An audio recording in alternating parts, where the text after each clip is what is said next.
Slow, slow.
Done.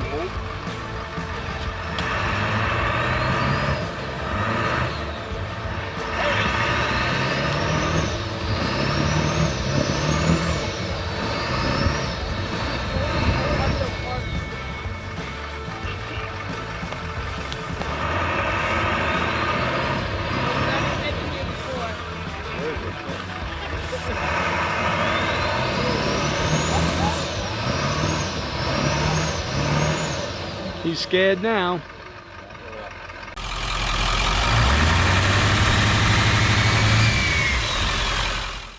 All right, guys, so we have our transfer case all torn apart. As you can see, I have the output shaft out. This is a manual shift transfer case. What I have here is a parts case that was actually electric shift. There's a lot more going on in there, but it does look like these shafts are identical, except for one small difference on my old one. So we're going to swap in the new shaft. I'm just going to clean up these splines first. And that's really the biggest damage we have from a couple days out of Bronco Roundup. So let's get that done and get this thing back together. So we got the Bronco up in the air. We've got a lot going on with it. And we're starting with the rear end. I noticed going over some hills, driving on the road, that we probably got to gear it deeper. And this would help out in the trails a bit. So we're going to 5/38 front and rear, of course. And while we're in here, we're going to throw a locker in the rear end. This is a new rough stuff cover. It's only been out for one trip. And you can see it kind of self-clearance itself as we went over rocks. We wore out a little bit of side of that bolt head there. But as expected, it held up pretty damn well. And, you know, we're going to use it again. So I think the plan right now is we're going to pull this apart, pull out the diff, and then go start swapping in the other one. As you can see up there, we have the transfer case back in. Still needs to be all buttoned up, filled with fluid and all. But we're waiting on the shaft for the rear, so it's a perfect time to go and do something a little bit more involved, like regearing this thing. So let's get to it. So we have our dial indicator on here, and we're checking our backlash. Probably set from the factory, I'm thinking. So we're at 0 there. And we're looking to be about 12,000 worth of backlash. So I'll check the spec sheet, make sure that's in tolerance. That's probably what I'm going to want to go and set my new ring and pinion up at. And then I went and I peened these because these are supposed to go back on the same side. I have one punch there, got 2 on this side, and I have 2 over here, 1 there, 1 there, 2. So I think we're ready to pull this differential out and get going on the next one. I didn't do too much information on the install here because we are no pros at it. I don't want anyone following in our footsteps being, oh, you know, I followed in your footsteps and then I blew out my brand new rear diff. So let's just say we got this installed and we'll be little guinea pigs here. But you see we got our air fitting up top here, our new gears, the ARB. We did a little bit of shaving on the edge here to go and fit that line in. And then we also made sure that our vent was clear. Because if this is plugged, you'll end up blowing out the seals in your axles. So that was our big project for a little bit. It's been a few days doing that. And then let me run you through a few other things we had going on in the truck. A little weird piece of damage that I found over here. As you can see the blue in there on the brake drum. We went and we just hit a rock on the bottom of the shield. We smushed it up, so then we were driving around, it was rubbing. So yeah, we unbent that, no big deal. So right before snapping the rear outlet shaft, we crashed this into some rocks, and you can see it's bowed a bit. We hooked up a winch on the trails and pulled it back straight-ish, and we were actually able to drive it back home. So that was back to the campground, so that was good. But I got a new bar for this. I'm going to be pulling apart all this and putting in 538 gears like I mentioned. There's a little bit of an oil leak on my new seals I put in here. They're kind of a newer style seal. So I think I'm going to replace them and go to an older style seal. And the other piece that we're going to play with while we're doing the front steering is my steering link. I got a drop pitman arm here. This is a 4-inch drop. And what I'm going to do is replace it with a stock one so it's higher. And I'm hoping it's going to be parallel with my track bar then. So I got some steel for that, and that should be a fun little project. But let us get back to work, and we're going to button up that rear. We're going to test it out, and then we'll move on to the front. Let's get to it. So we're all back together. Got axle shafts in, got our cover back on, we have our lines plumbed, and we tested the unit and everything works. It's open like right now. You go spin one side, and then you flip the switch inside, it'll lock it up. So I'll lower the truck down later on and show that off. But I'm proud to say that we have a fully locked front and rear Bronco. Never thought I'd really have something like this, but after pushing what the truck could do, it's needed. If you look up in here, we also installed the cross member, reattached our anti-wrap bars, and put our tranny mount on, or transfer case mount. So another good deed done. Now to move up front. My thought was to replace this drop pitman arm with like a normal unit, and then I could get my track bar and this linkage on the same plane. Not really that I have bumps here, but I thought it'd look a little bit better. The issue that I found though is that I do need this drop arm because my hem joint is limited here. I can only go a little bit more up from where this thing's at. We are at full droop, but we do flex the truck out pretty hard here, so we can't go much higher than that. And as you can see, I've got a stock pitman arm here.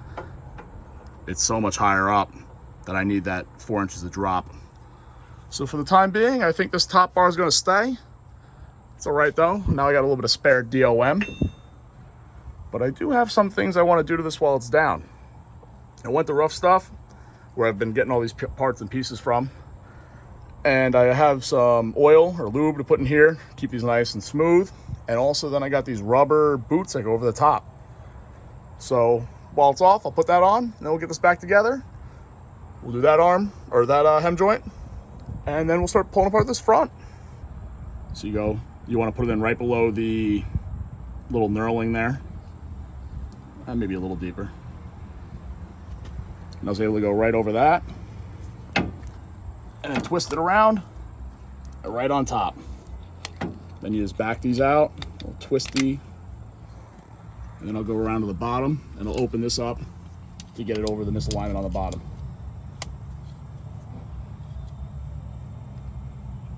Oh.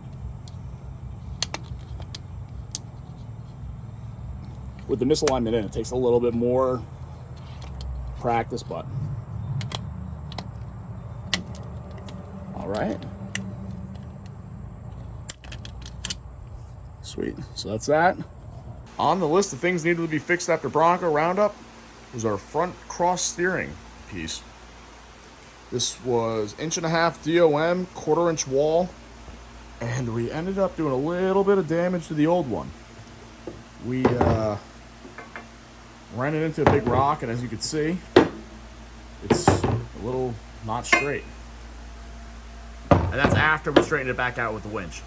So you know what, rather than just trying to straighten it, this is a piece that we've actually cut and spliced in a way over here. We're just gonna make a new one. I've got new brackets for the hydro assist, so might as well just do it right. So that's what we're doing. If you couldn't tell, we're a day away from going to TrailFest, and we thought we'd do a little bit of last minute prep. And by last minute prep, pretty much pull apart the front end to replace something we just saw was an issue.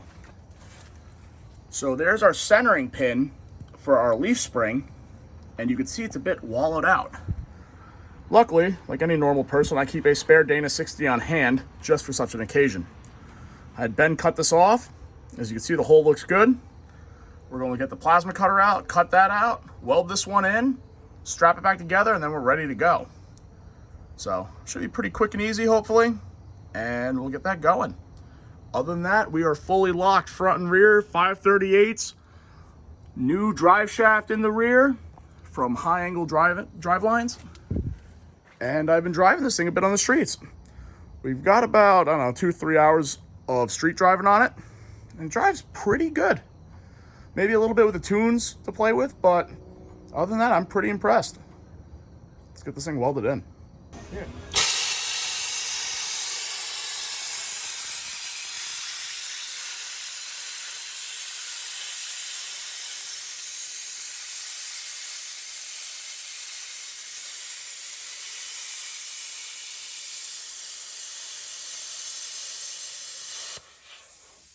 So here's our side-by-side comparison. Got the old one on the right, new one on the left, and you can see why I wanted to change that bad boy out. Plus it's thin, it was all kind of warped. It's definitely a bit rusty, still hot. So now we're ready to weld on the other one. So we're in the parking lot of a Holiday Inn outside of Shamokin, PA, and we're down here for TrailFest at AOAA, Anthracite Offroad Action Park, I believe it is. We've got the Bronco here. We just ordered about $50 worth of Arby's via DoorDash, and we got a little bit of wrenching to do out here. And by wrenching, nothing too serious. We blew out the speakers in the truck, doing a little bit of testing, so we don't throw some new speakers in, because we didn't have time to do it before we left. And tomorrow we're going to be wheeling. So I hope you guys are looking forward to the video, and hope you enjoy it. Have a good one.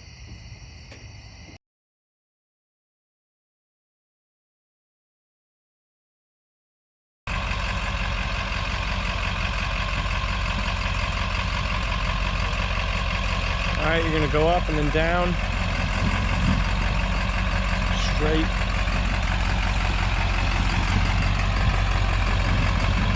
And start cutting it a little bit that way.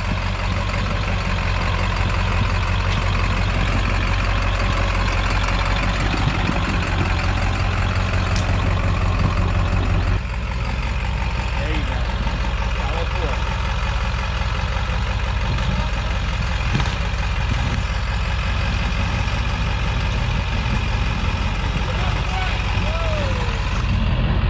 Now you can turn. Yep.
He's done.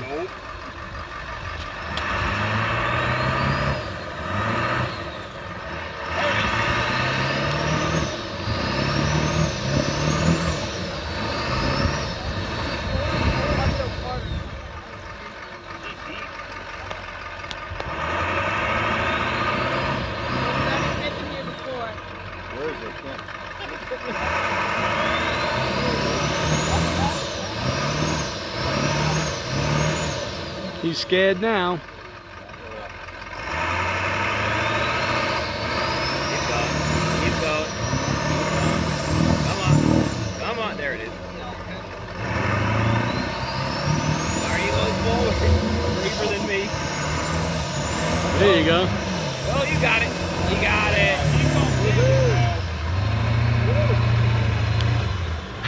Fire department are going to be here now.